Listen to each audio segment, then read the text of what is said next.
People ask me why I am so passionate about metaphysical ecology. Why that metaphysical? Why do I have any interest in that what is not visible for us? Because as an ecologist, I had more than enough subjects to study. So why did I go off on that tangent? Well, that is actually something very, very personal initially. Because I realized already from the very beginning when I was studying biology that there was always something missing. And the most beautiful example is when we talk about life force.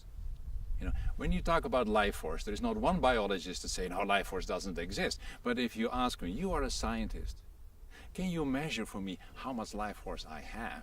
And then they don't know.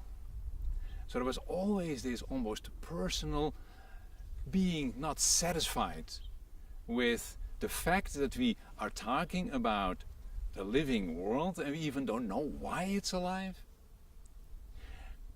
And actually you begin already to talk about invisible energies when you talk about life force. So I look around and I see dead trees and I said, oh yeah, it doesn't have life force anymore. And I want to go back to my science, and then there is nothing that helped me, really. It has changed over time to some degree. But with the interest in life force, with the interest in that what is not measurable, it was like opening me for, is there even maybe more out there that we don't see? And that is how I went on a journey.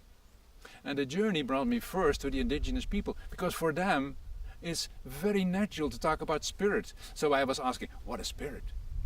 Well, spirit is something that we don't see, but we know it's there because we can feel it. It's like, wow, that's interesting. You need apparently to feel that. So that means that all the tools that I have cannot truly help me to understand the world in which I live. Well, that's frustrating for a scientist. So I was frustrated. My whole journey came out of frustration. And sometimes that is exactly what we need. We need to be sometimes frustrated about what we know, where we are at, how the world functions, to say, I want to contribute to some change. Because if I'm not contributing to change, then it will always be the same, and I don't want to be unhappy anymore. So I want to do something about that. And that is what I see with many people. There are a lot of people that actually somewhere say there is something wrong with our world. For whatever reasons they think that. But they want to do something about it. And if you are not willing to go beyond, if you're not willing to be frustrated about what is, you don't have the impulse to make changes. That is how I came on the path of metaphysical ecology.